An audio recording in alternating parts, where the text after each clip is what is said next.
Estudio Bíblico Maná. El Ministerio de Enseñanza de Israel Casa Integral.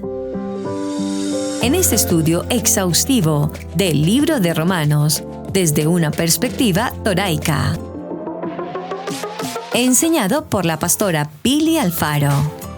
36 mensajes del libro de Romanos. Nuestra pastora Pili Alfaro nos guiará por el contexto hebreo desde la carta de Keilah, congregación que está en Roma. Iremos paso a paso, entendiendo los pasajes más ignorados de la carta, tales como: ¿invalidamos la ley por la fe? De ninguna manera. Más bien, confirmamos la ley. Papel y lápiz y un espíritu enseñable, porque el que no lee y escribe se le olvida. Con ustedes, la pastora Pili Alfaro.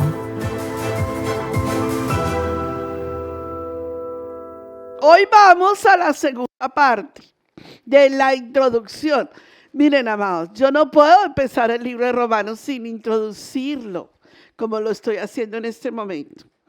Vamos a ir a la segunda parte de la introducción. Ustedes ya tuvieron la primera. Vamos a hacer la parte donde dice viajemos a la antigua Roma. En la página siguiente donde dice el Imperio Romano. Díganme amén.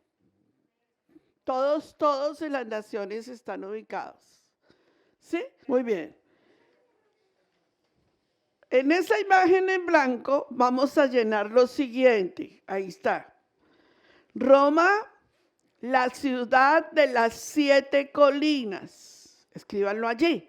En la imagen en blanco, Roma, la ciudad de las 7 colinas. La ciudad de las 7 colinas. Así es destacada Roma. Y luego, ¿qué significa Roma? Roma significa río. Hasta aquí vamos, ¿estamos? Esta no va a estar, no se preocupen que vamos a ir, pero quiero introducir lo siguiente. Recordemos quién es Roma en profecía bíblica. Tenemos a Babilonia, ¿se acuerdan cuando yo enseñé el imperio babilónico? Tenemos al imperio medo-persa, tenemos al imperio de Grecia, que es la cintura, y tenemos a Roma en las 2 piernas, porque es el imperio más longevo. Amén. Y luego tenemos el cristianismo y en los pies tenemos el Islam, o todo lo que es llamado la Unión Europea y el Islam. Eso es el sentido de profecía bíblica. Bien. Luego ustedes van a tener esta imagen, la tienen allí, ¿verdad? Muy bien.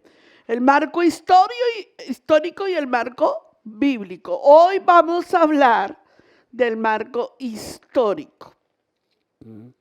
Y en las clases vamos a tocar el marco bíblico. Ahí vamos bien de mensajes, ¿cierto? Muy bien. Luego tenemos entonces, dentro de nuestras características especiales, ya tenemos todo lo que vamos a hablar en el marco bíblico. Pero ¿cómo hablar de un marco bíblico sin entender el contexto de ese tiempo? Como cuando yo les digo a ustedes, vámonos al judaísmo del antiguo Medio Oriente. ¿Eso está bien? Bueno, entonces póngame cuidado. No hay judaísmo del Medio Oriente, del antiguo Medio Oriente. Existe lo que significa el contexto del antiguo Medio Oriente, porque en el antiguo Medio Oriente todavía no se había dividido la casa de Israel con la casa de Efraín. Entonces, si yo les digo, vámonos a ese contexto, estamos hablando del primer templo. ¿Están conmigo?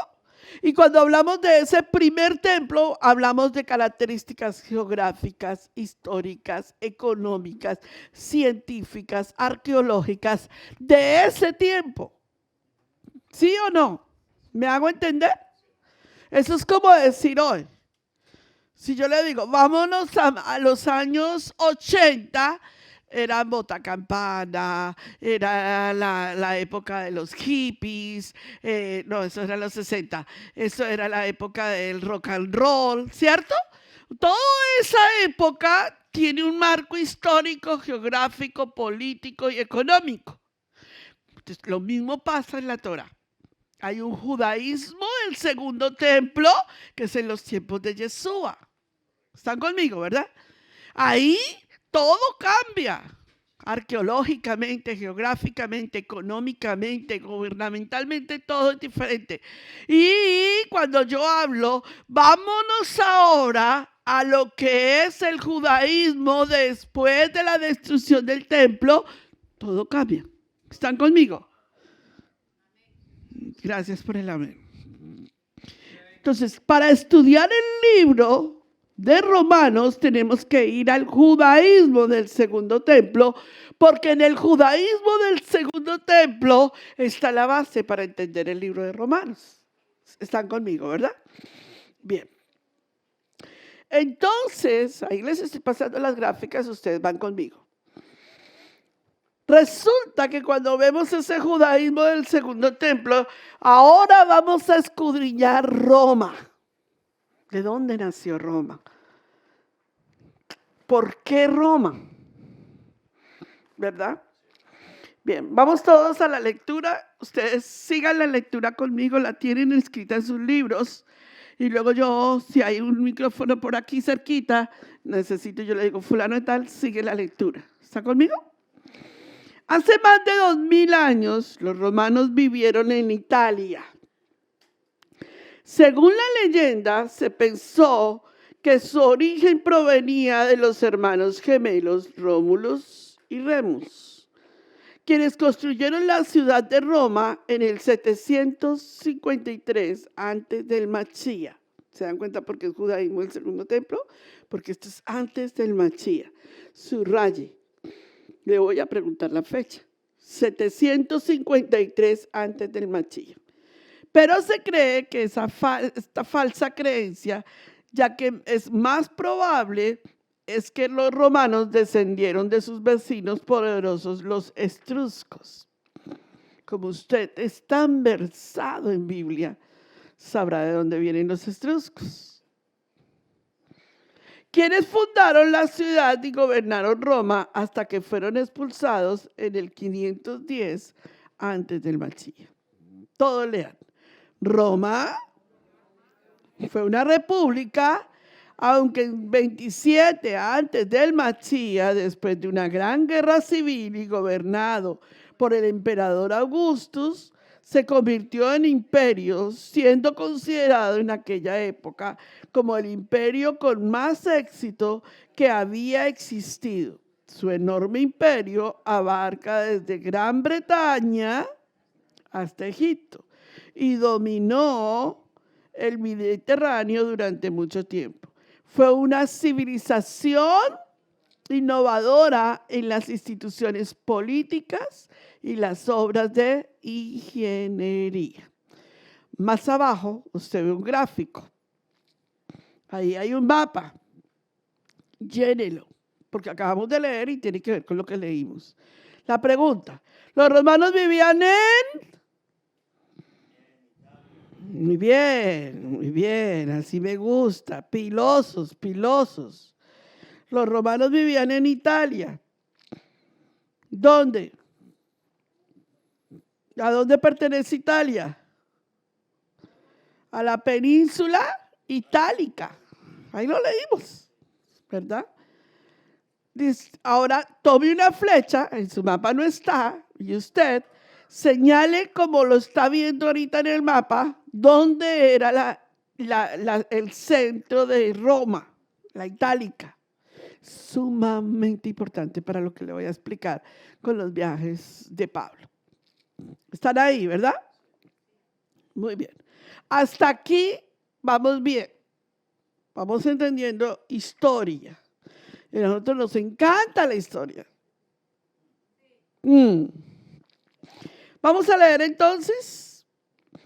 Mucho tiempo antes de que naciera Yeshua, lo puse Jesús para que lo entendieran en todos los contextos.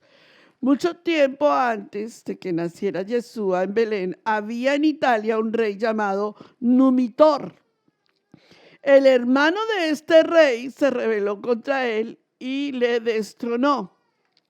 Todos. Luego cogió a sus 2 hijos recién nacidos, los depositó en un castillo y los dejó en el río Cistillo, perdón. La corriente llevó al cestillo al bosque, donde quedó enganchado entre unas ramas. Acertó a pasar por allí cerca de una loba y al oír los lloros de los niños se acercó. Estas son los mitos de cómo se creó Roma, ¿sí? Pero usted va a ver que Yeshua comprueba lo de la loba. Pobrecitos, qué crueles son los hombres, y llena de compasión cogió a los pequeños entre los dientes y los llevó a su cueva. Los 2 niños, cuidados por la loba, se iban haciendo fuertes y atrevidos, hasta que un día los encontró un pastor y los llevó a su cabaña y se los entregó a su mujer para que los cuidase. ¿Siga la lectura?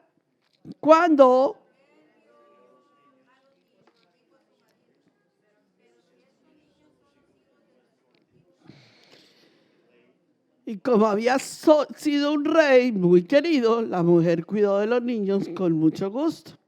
Cuando fueron mayores, les contó el pastor quiénes eran sus padres y la maldad del rey.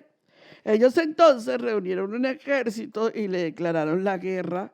Le vencieron en una seguida. Desde entonces, Rómulo y Remo fueron los reyes de esta región llamada Lacia. Pero entonces quisieron hacer entre los dos una ciudad donde había sido encontrados por la loba, a la que llamaron, ¿qué significa? Muy bien.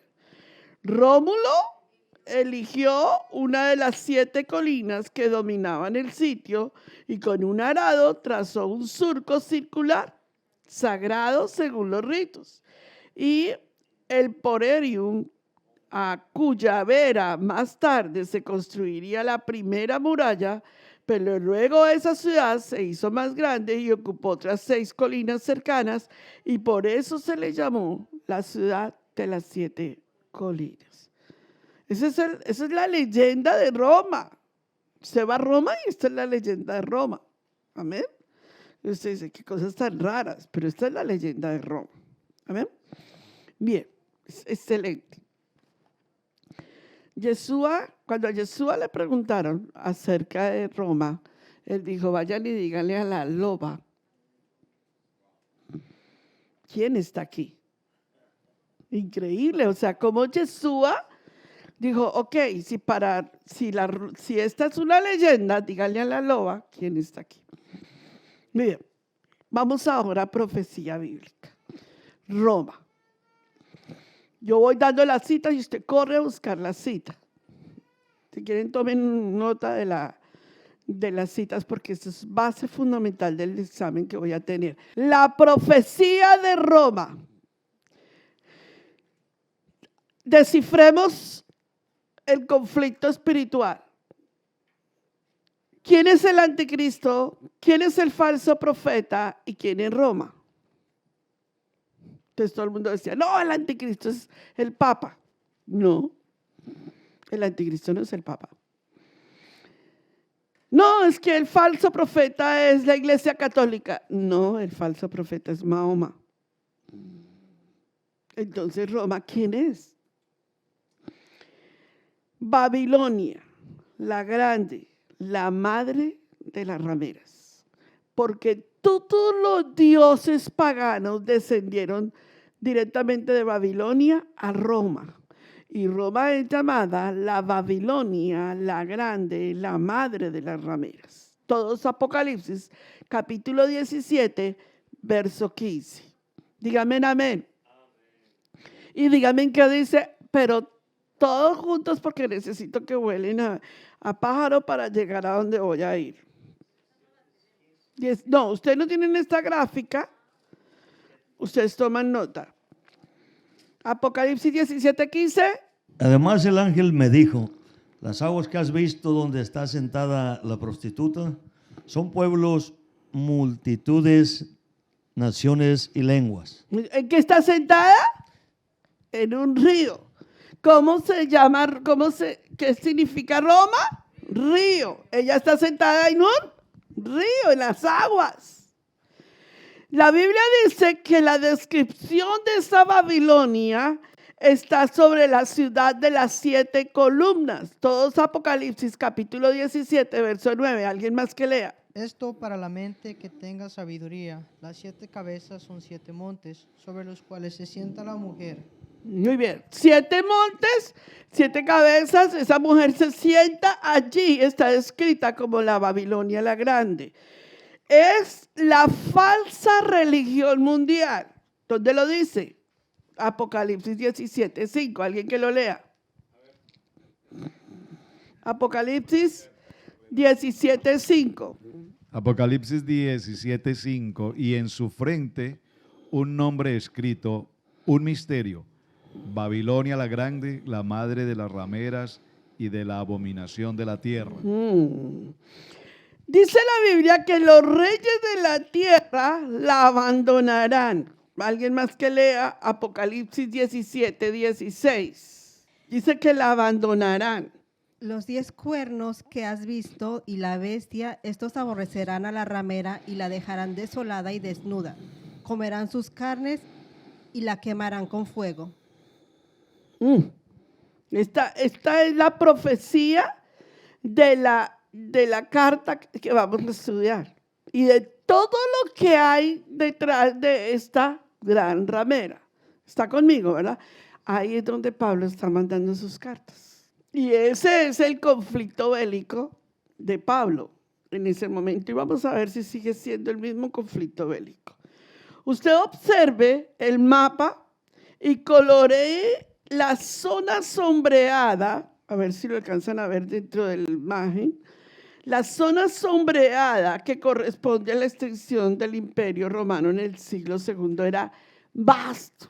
Por eso Israel alcanzaba esa zona sombreada, o sea, cubría todo lo que era el imperio, porque en ese momento era el Imperio Romano.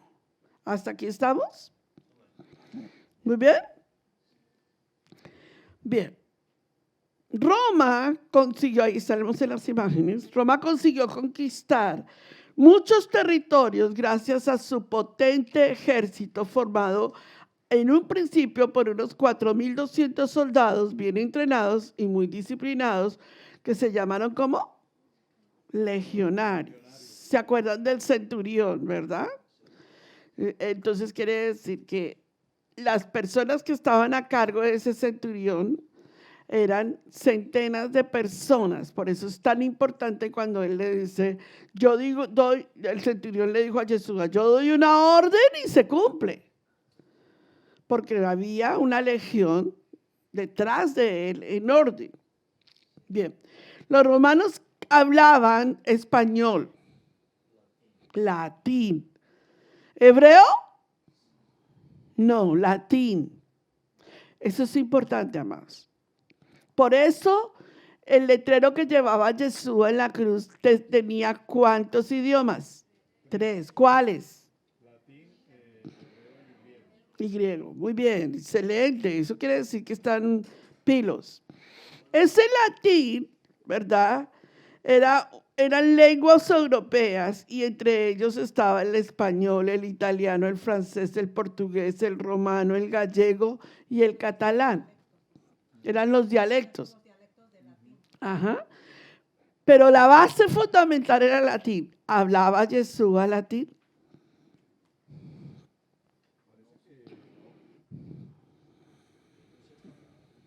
Que tú sepas, ¿no? No. Sí, dime, que tú sepas o que no sepas. Yeshua nunca habló latín. Nunca. El idioma de Yeshua era y hebreo.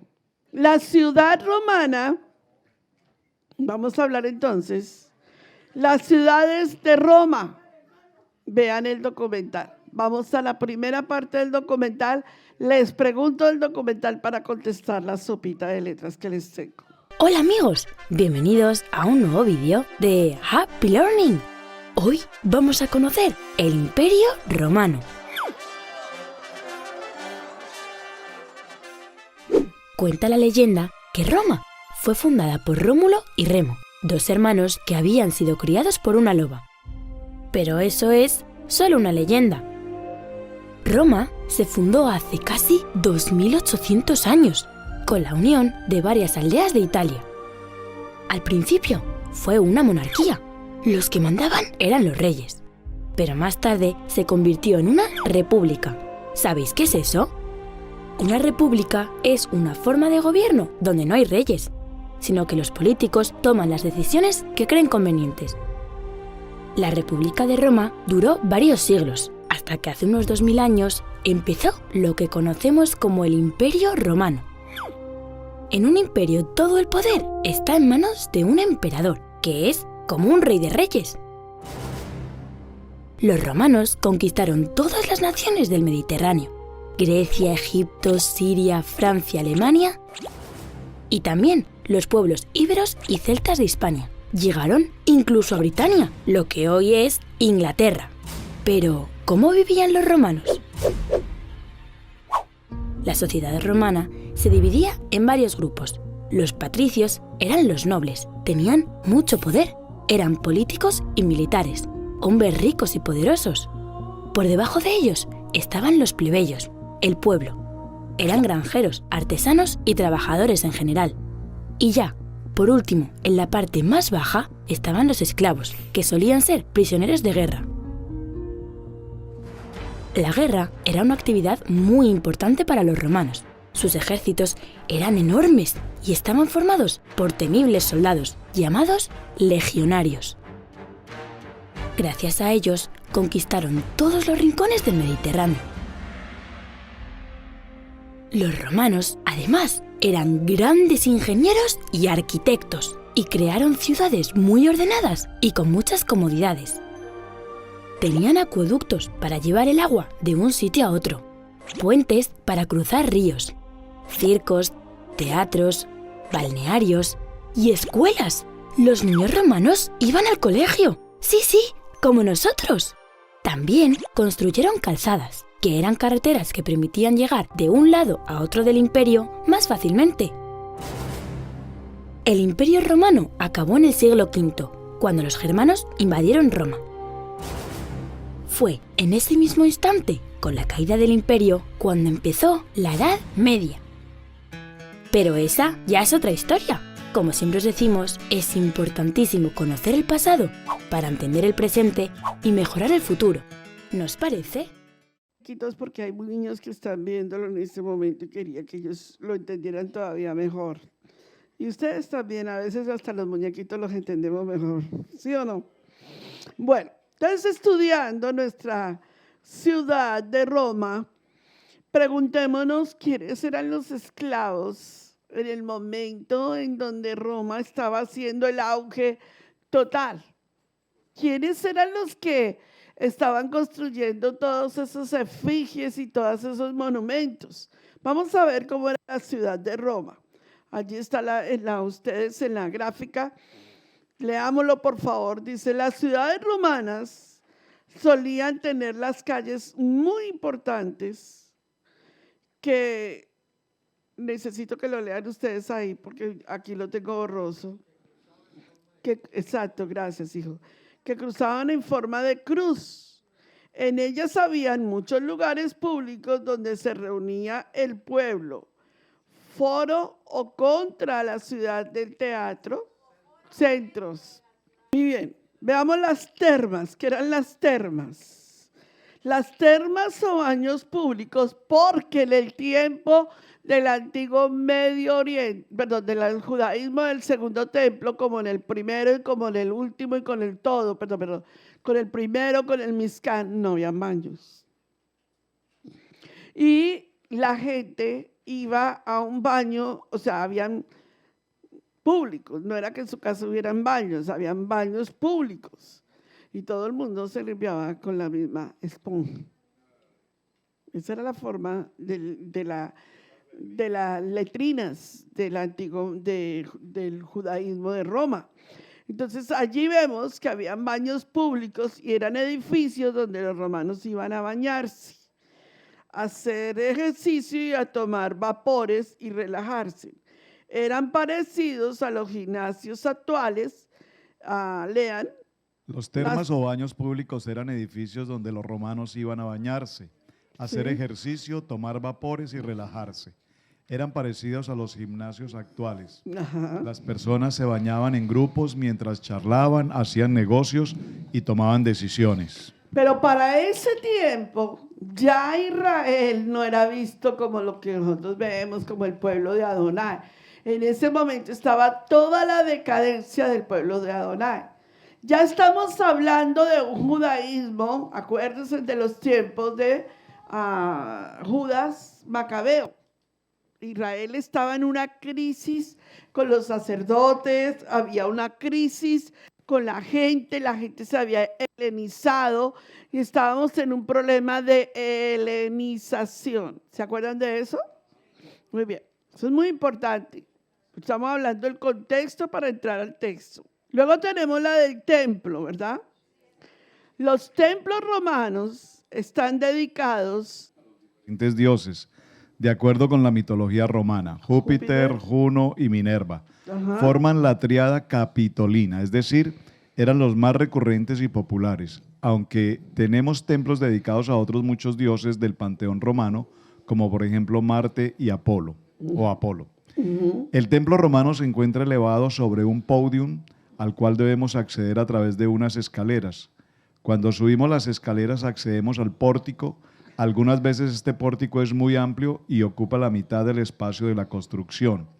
La otra mitad estaría dedicada a la cela, que es como una habitación donde se sitúa la estatua del dios al que se esté dedicado el lugar. ¿Ustedes se acuerdan? Entonces, que cuando fuimos a Washington, la arquitectura de Washington es Roma. Todo lo que son los edificios, el Congreso. Acuérdense que fuimos al monumento donde está el presidente.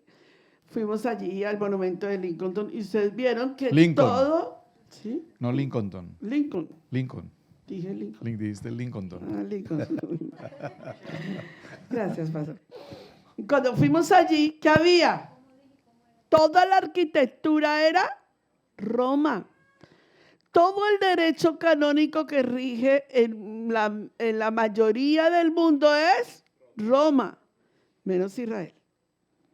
Israel es el único país cuya constitución nos rige de la misma manera como el mundo la rige en el derecho canónico, se llama eso. ¿Verdad? El pastor Alfaro puede hablar mucho más de eso porque es el derecho canónico. Entonces, las leyes están basadas en el derecho canónico. Amén. Dígame si tienen el domus o casa romana. Yo no. Ok. El domus o casa romana.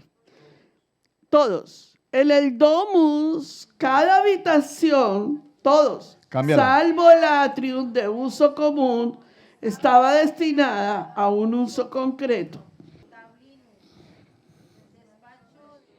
Antepuerta de acceso al atrium. Había un pequeño vislumbre en el atrium, espacio de aire libre y era el patio central de domus. ¿Alguno de ustedes se tomó? ¿Ustedes les gustan las series de Netflix, cierto? No sean hipócritas.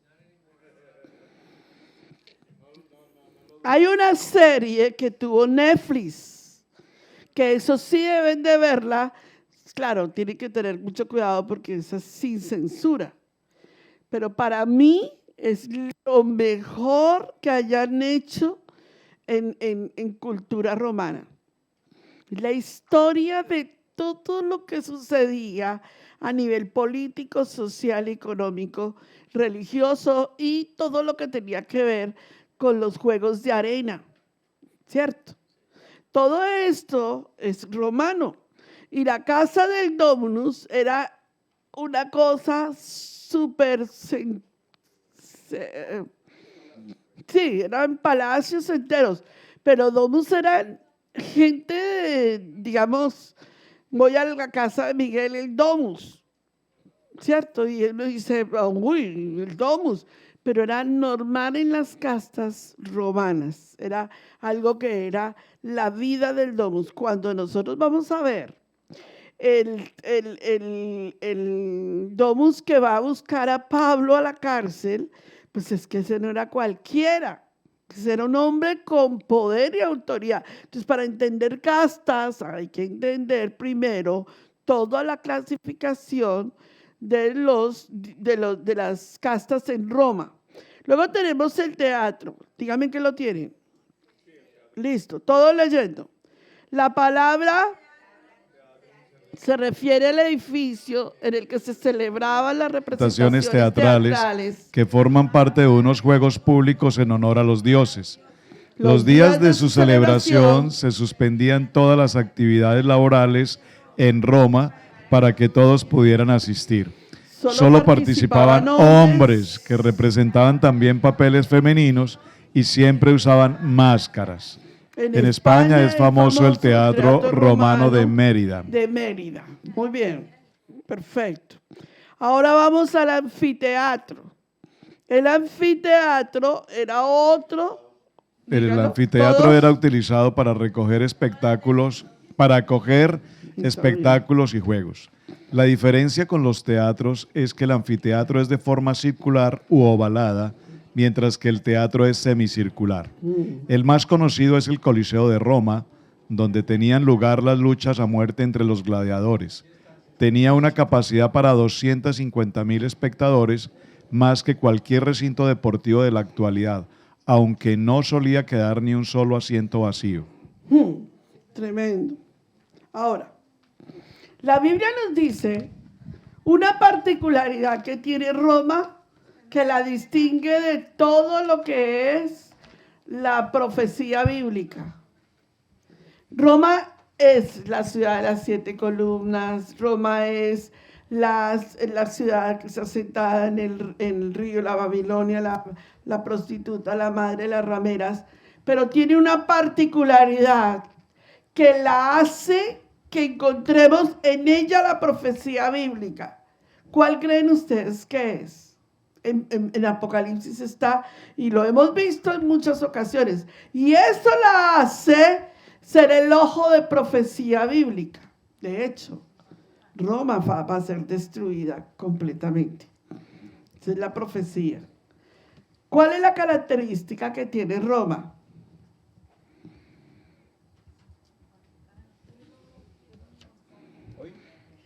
¿Qué es lo que hace qué es lo que hace Roma, qué es lo que hacen en la misa con el cáliz? Convierten, supuestamente, el vino en sangre. Convierten, eso se llama la doctrina de la transustanciación. Se toman la sangre y se comen a Jesús todas las veces que están en una misa. Y dicen a la gente que no pueden masticar porque pueden masticar un hueso. No le da risa, pero por ahí pasamos, por la ignorancia. ¿Cierto? Por la ignorancia pasamos. Decían, si usted mastica, se tiene que solamente saque la lengua. La hostia. Y ahí le ponían la hostia, ¿verdad? Para que se desintegrara. No la mastique, porque se puede masticar un hueso.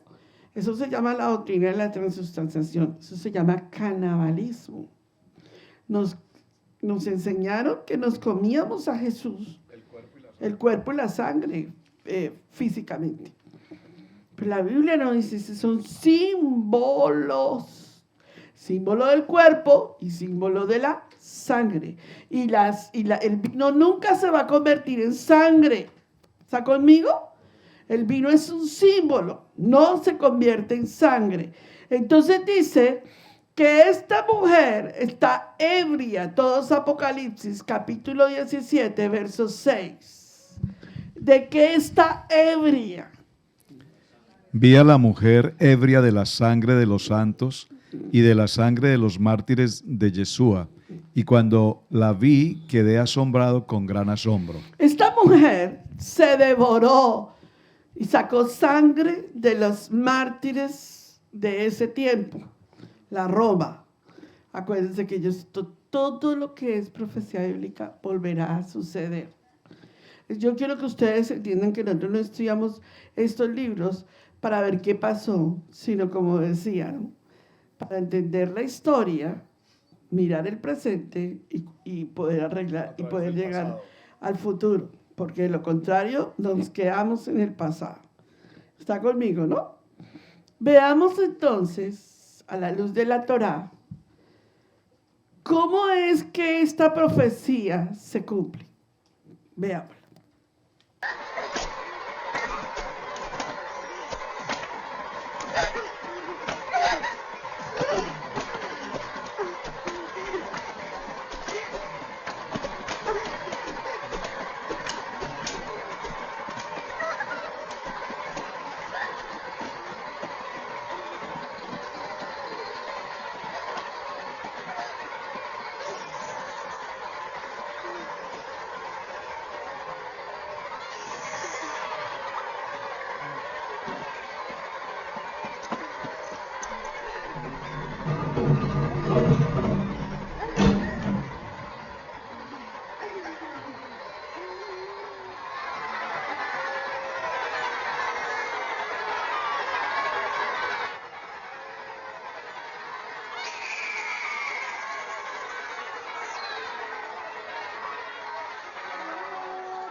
Shema Israel Adonai Eloheinu Adonai Echad Baruch Shem Kavod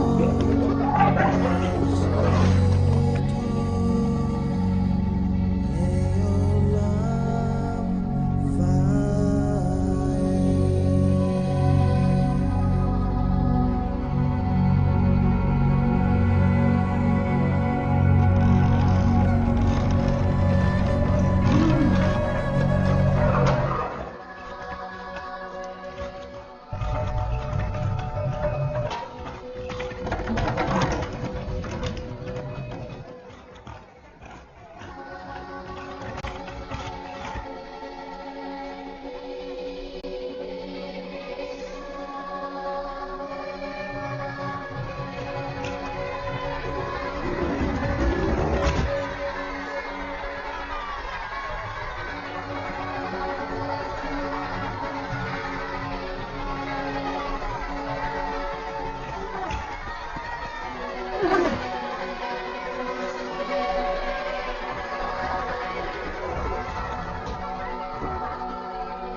Los santos. Cuando nosotros vemos esto es cuando vamos a entender el contexto del libro de Romanos. ¿Quiénes construyeron el Coliseo romano? Los judíos, que eran esclavos. Ellos fueron los que tuvieron que construir el Coliseo romano. ¿Sabía usted que la historia en este momento ha escondido esa verdad? Esa verdad de que los judíos fueron los que construyeron, y Roma niega de que en el Coliseo hubiese habido semejante matanza de personas. Pero hay historiadores que pudieron atestiguar y que después, cuando se quemó la biblioteca de Alejandría, fue cuando pudieron, porque todos sus manuscritos quedaron en la biblioteca de Alejandría, donde estaba atestiguado de que sí, efectivamente, y los judíos habían sido colocados en el circo romano. Pero ahí no solamente habían judíos, ahí también estaban cristianos. Bueno, espérenme un momentico que les voy a ir ahora a aclarar varias cosas. Cuando vienen todos estos procesos, está la muerte de Yeshua. Yeshua le dice a sus 12 discípulos que vayan a Jerusalén y que se queden en Jerusalén y que esperen órdenes, ¿cierto? ¿Les dijo o no les dijo? Y ellos creyeron que se iban a quedar escondidos. Diga conmigo, no nos podemos esconder. Buenas noches. Buenas noches. Despiértese. Dígalo fuerte, dígalo duro. No nos podemos esconder, porque una lámpara debajo de una mesa no alumbra a nadie. ¿Está conmigo?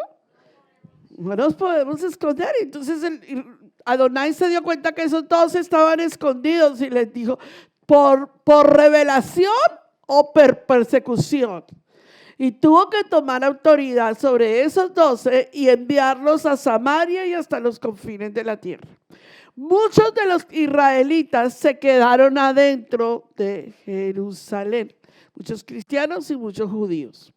Ahí se queda un hombre que se llama el rabino Akiva. Escriba lo que son nuestras sus notas. Se los voy a preguntar. Esto es sumamente importante. Ese rabino Akiva era uno de los más predominantes rabinos que había en la época de Israel. Y el rabino hace consolidación con Roma, ¿verdad? Y él cree que lo van a dejar libremente por las calles de Roma. Y él camina hacia la dirección de hacer una conciliación con las autoridades romanas, específicamente con el César. Se queda dentro de Jerusalén y la ciudad es sitiada. Los que salieron por persecución. Los que se quedaron con el rabino Akiva dentro de Jerusalén, Nerón cambió las reglas dentro de todo lo que era Jerusalén, y cuando cambió las reglas, quienes vinieron a ser perseguidos, masacrados, y 23,000 murieron, que es cuando se celebra el Omer. El día 33 se celebra algo muy importante, y es los discípulos del rabino Akiva que mueren a raíz de todo este conflicto bélico dentro de las calles de Jerusalén. Viene todo el proceso bélico de Jerusalén, ¿verdad? En todo el contexto que estamos hablando, y Roma se le llama, entonces viene la época de Pablo, ya muerto Jesús en todo esto, ¿no? Ya resucitado, y viene la época de Pablo. Y Pablo empieza a caminar en los viajes misioneros, que vamos a estar hablando dentro del tema de la carpeta. Pablo empieza a caminar en los viajes misioneros, y por donde Pablo iba caminando, iba abriendo iglesias cristianas. Y entonces cuando entre más iglesias cristianas él abría, más Nerón se venía, ¿cierto? Algún alumno que diga, bruta pastora, ¿cómo va a decir que iglesias cristianas? No, es que mejor dicho, uno les puede decir una brutalidad aquí y ustedes lo dejan a uno que siga. No habría iglesias cristianas. Él predicaba en las sinagogas porque él era un ¿qué? Judío. No habían iglesias cristianas. Cuando Pablo llegaba, lo vamos a ver dentro del estudio, gracias hijo.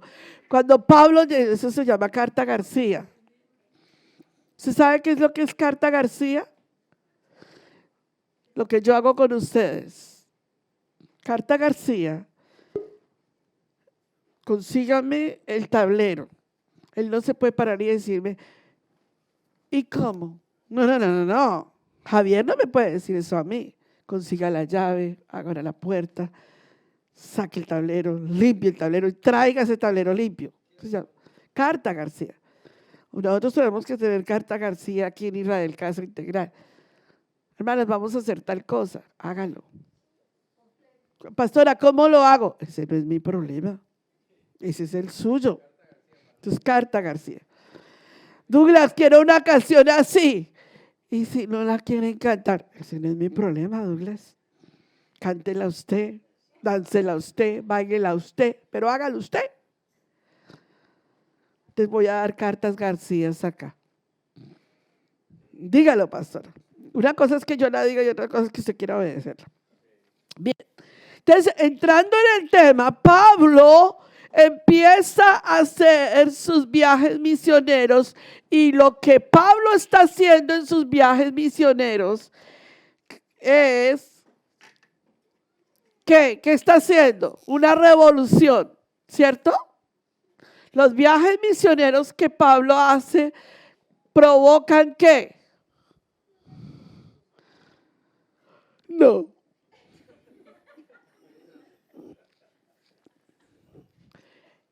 Le llamaron el hombre que incendió Roma. ¿Por qué le llamaron así? Se llamaba así. ¿Por qué le llamaban así? Porque este hombre logró entrar en cada sinagoga y compartir el mensaje del evangelio, enviando un mensaje de cambio de paradigma. Eso incendió Roma. Nosotros tenemos que tener esa carta García. ¿Cuál? Tenemos que llevar el mensaje incendiando el mundo. Estoy hablando espiritualmente. Y si no, cualquier cosa en online me cae encima. Incendiando el mundo de la palabra de Adonai. ¿De qué usted tiene carta García? ¿En qué área de su vida usted tiene que usar? Lía, vaya, traiga el bolso de su mamá. Y Lía voltea a mirar y dice, ¿y dónde está? Vieja, pues si yo supiera le diría, vaya a ver y búsquelo. ¿Sí o no? Es lo que me imagino que pasa en casa. Cuando yo le digo algo a Robert, él ya me entiende después de 33 años de casado. Creo yo. ¿Qué usted conoce de Adonai? Uno le dice a la persona, describa a Adonai en su vida. Bello, lindo, amoroso, tierno, que me ama y que me sigue amando. Eso es lo que usted conoce ahora. ¿Sabe quién conoce a Adonai? Israel, el que está allá. Ellos saben que Adonai está con ellos. Ellos conocen a su Adonai y saben que los va a librar en la batalla.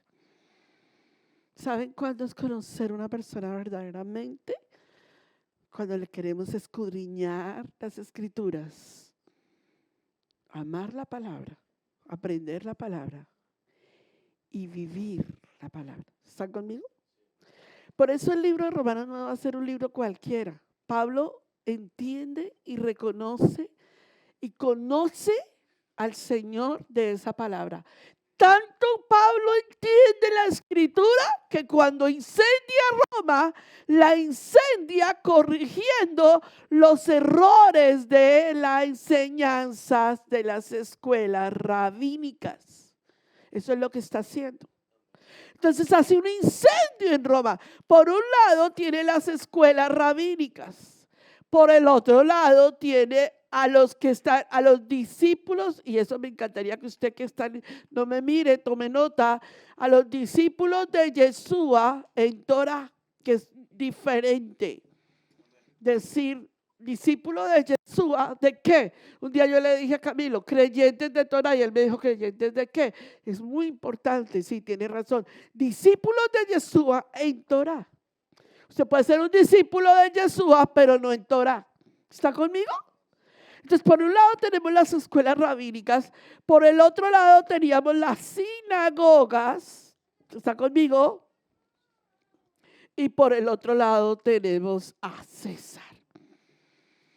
Y lo que usted está viendo en todo el contexto político. Aquí tenemos, por eso Yeshua no fue juzgado conforme al derecho canónico.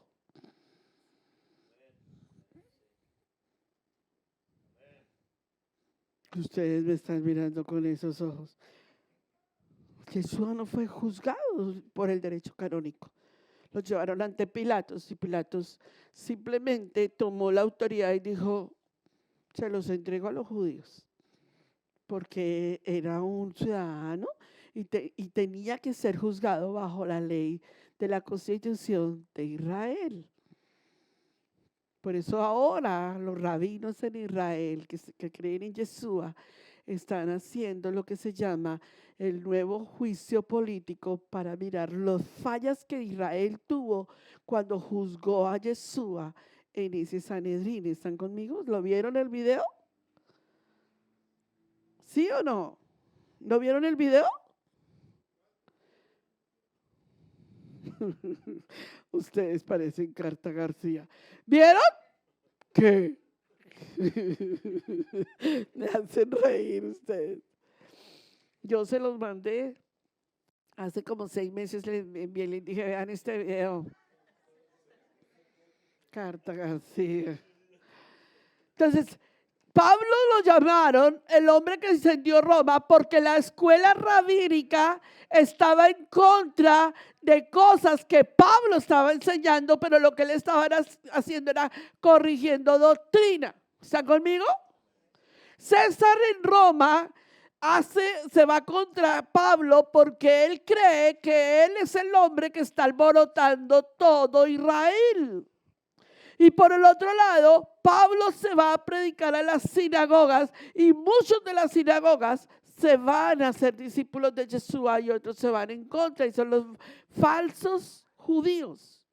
Pablo dice en Gálatas, los falsos judíos. Entonces, basado en el cuadro que estamos viendo y en todo lo que nosotros ya vimos, que ya lo explicó el video, porque no lo voy a volver a explicar, el acueducto, la itálica, la forma de vestir, páselo, la forma de los viajes de Roma, páselo, todo lo que nosotros vemos aquí, hasta lleguen ahí donde dice Ave César. ¿Lo vieron? Ya eso todo eso lo vieron en el video. Cómo se vestían, las castas, todo eso lo vieron en el video. Ahora lleguen ahí donde dice viajes. Donde está ese Ave César. ¿Sí lo ven? Está muy abajo. Ok. Todo eso ya lo vimos porque lo vieron en el video. Es historia. Lleguen a la última gráfica. ¿Tampoco? Aquí es donde comienza todo a cambiar en la historia. Roma tiene los números romanos. Usted conoció los mandamientos de la ley de Dios como número 1, número 2, número 3. ¿Se acuerdan? Que por cierto, los 10 mandamientos católicos cambiaron y no son los mismos 10 mandamientos de la Biblia. ¿Cierto que estamos claros? Aún en iglesias cristianas se enseñan los 10 mandamientos católicos. Porque el primer mandamiento dice ¿cómo? Bien, entonces fueron cambiados y esos 10 mandamientos, que son los que nosotros conocimos anteriormente, fueron el primer mandamiento, el segundo mandamiento, el tercer mandamiento, ¿verdad? Bien, que no son lo correcto de la Torah, porque no eran así. Eran las letras, pero eran en arameo, más que todo en arameo, no en hebreo. Y eran las 10 letras y cada letra iba representando un mandamiento. Roma fue la fábrica de construir el judío, el Yeshua judío, el Jesús griego. Fue la fábrica, ¿cierto? Ahí fue donde le quitaron la identidad. Ahí es donde nosotros vemos en el mundo entero. Y usted como lo ve en vivo y en directo en este momento, el mundo entero está contra el judío Yeshua. Porque si el mundo hubiese reconocido a Yeshua como el salvador del mundo, no estarían en contra de Israel. Pero el mundo ha reconocido al Jesús griego, a Roma, y ha desechado al Jesús hebreo. Luego también tenemos en Pablo lo mismo. El Pablo apóstol, judío o cristiano, católico o romano, ¿cierto? Entonces hemos absorbido la imagen de estos hombres de Adonai y los hemos convertido en griegos. Los hemos helenizado, como a María. A María la helenizaron. Entonces ahora María aparece como si fuera la copartícipe del trabajo ministerial de Yeshua. Ella nunca tuvo nada que ver en el mensaje, solo fue la portadora de traer a Yeshua al mundo, ¿sí? Porque él se tabernaculizó en ella, pero ella no tiene participación en el trabajo ministerial de Yeshua, ni es copartícipe. Se llama, ahí es donde se llama lo que es la absorción de Roma con todo lo que es Yeshua y Pablo. Pero no solo eso, los dioses del Olimpo, que eran los dioses griegos, se los trajeron a Roma y los cambiaron. A Pedro por Júpiter, a Pablo, a todos los dioses del Olimpo, el monte del Olimpo, lo trajeron hacia Roma. Y en Roma, cuando usted va o cuando usted ve el Vaticano, usted ve allí los 12 dioses del Olimpo, que dicen es Pablo, Juan, pero son Júpiter, Neptuno, todos los dioses, Zeus, todos los dioses del Olimpo que están en el Vaticano, que los cambian la figura y los trajeron como los 12 apóstoles, pero son los dioses del Olimpo. Esto es Roma.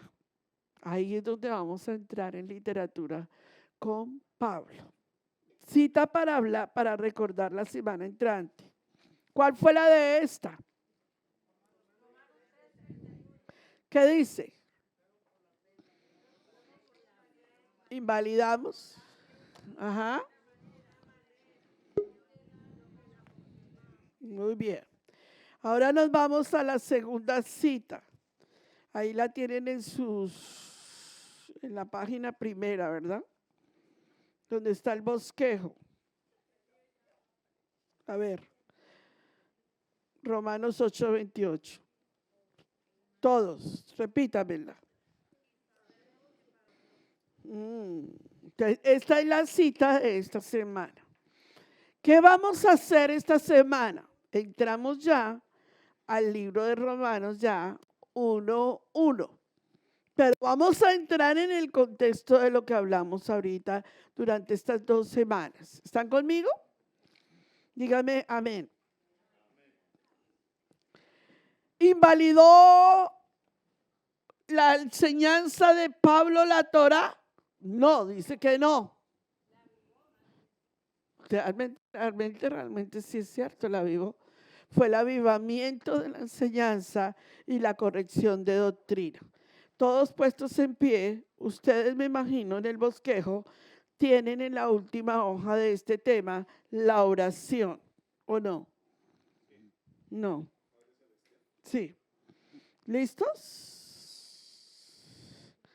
Leámosla todos juntos. Dice, ayúdenme juntos.